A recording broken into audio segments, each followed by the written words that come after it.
جو لوگ یہ کہتے ہیں ہمارے سلسلے میں تو قوالی ہے، بھئی تمہارا سلسلہ ہو میرا سلسلہ ہو، یہ نہریں ہیں، اس کا سمندر ہے محمد الرسول اللہ، اسی سمندر سے یہ نہریں نکلی ہے، وہاں کیا حکم ہے؟ اللہ کے نبی حضرت عبداللہ ابن عمر کہتے ہیں، بخاری کی حدیث ہے، میں سرکار کے ساتھ جا رہا تھا، باجے کی آواز آ رہی تھی، ڈھول کی، سرکار نے اپنے کان بند کر لیے، پھر آگے گئے، آواز آئی پھر بند کیا، پھر آگے گئے، جب آواز کم ہوئی تو سرکار نے ہاتھ ہٹا دیا، فرمایا یہ سب شیطان کے آلات ہیں، ان کے ذریعے شیطان اپنا مشن اور اپنا کام پورا کرتا ہے۔ پھر سرکار نے بانسری کو توڑا اور فرمایا میں اسے توڑنے کے لیے بھیجا گیا ہوں، بتاؤ طبلہ، تنبور، ہارمونیم، بینجو، باجے اور یہ جتنے ڈھولک ہیں یہ سب ناجائز و حرام چیز ملتی ہے، اور پھر قوال قوالی گاتا ہے اور اس میں ایسے الفاظ معاذ اللہ جو کفریہ ہے۔ ایک قوال کہتا ہے حضرت ہی کی صورت کو گئے دیکھنے،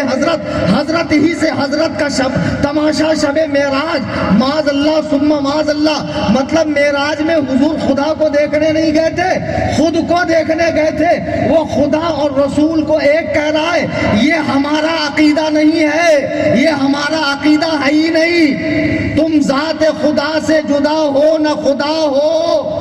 نہ خدا سے جدا ہو نہ خدا ہو، یہ ہم اہل سنت کا عقیدہ ہے۔ پھر کوئی قوال کہتا ہے خدا فرما رہا میرے پردے میں وحدت کے سوا کیا ہے، جا جو تجھے لینا ہو لے محمد کے شہر میں، معاذ اللہ ثم معاذ اللہ، یہ خدا وندے قدوس و جبروت کی توہین ہے، بارگاہ الہی کی توہین ہے، برداشت نہیں ہے۔ اور کوئی قوال کچھ کہہ رہا ہے، تم قوالوں کو بلا کر پیسہ لٹا کر اپنے نام اعمال میں گناہ لکھوا رہے ہو، ارے ہمارے لیے آقا سے بڑھ کر کیا ہے؟ جب میرے آقا نے اسے ناپسند فرما دیا،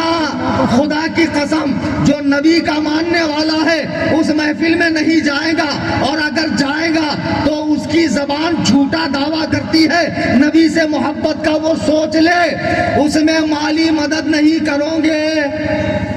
انشاءاللہ اس میں شرکت نہیں کرو گے، بچوں کو جانے نہیں دو گے، دوست احباب کو جانے نہیں دو گے، کوئی بھی بھانڈ قوال جو روپے پیسے کے لیے قوالی پڑھتا ہو، کہتے ہیں بزرگان دین قوالی کرتے تھے،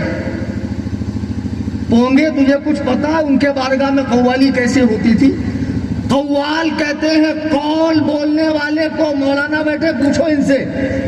حضرت غریب نواز کے زمانے میں جو قوالی ہوتی تھی وہ آلات موسیقی سے پاک، پڑھنے والا متشرع ہوتا تھا، شریعت کا پابند، کلام اتنا عارفانہ ہوتا تھا اور اتنا پرمغز ہوتا تھا کہ سن کر غریب نواز پر وجد طاری ہوتا، وجد حقیقی، یہ نسبندی کی طرح ڈانس نہیں کرتے تھے ویڈیو کے سامنے، جیسے وہ حیدرآباد کا کپل شرما، اس کو رقص آتا، رقص، کچھ لوگوں کو محرم میں سواری آتی، سوما ٹوچ دو ساری سواری نکل جائیں گی، مکارو دین کے نام پر دھاندلی کر رہے ہو،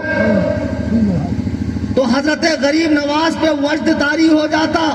لیکن جب نماز کا وقت آتا تو ان کے خلیفہ بختیار کاکی کان میں کہتے شیخ الصلاۃ الصلاۃ، نماز نماز، غریب نواز عالم وجد سے نکل کر فرماتے بجز شریعت محمدی چارہ نیست، سرکار کی شریعت کے علاوہ چارہ نہیں ہے، اٹھ کر نماز ادا فرماتے، یہ سانڈ پیٹ ٹھوس ٹھوس کے 72 قسم کا آئٹم کھا رہا ہے، رات بھر اس کا ٹائر پنکچر ہو رہا ہے، فجر کے وقت ٹانگیں اوپر کر کے سو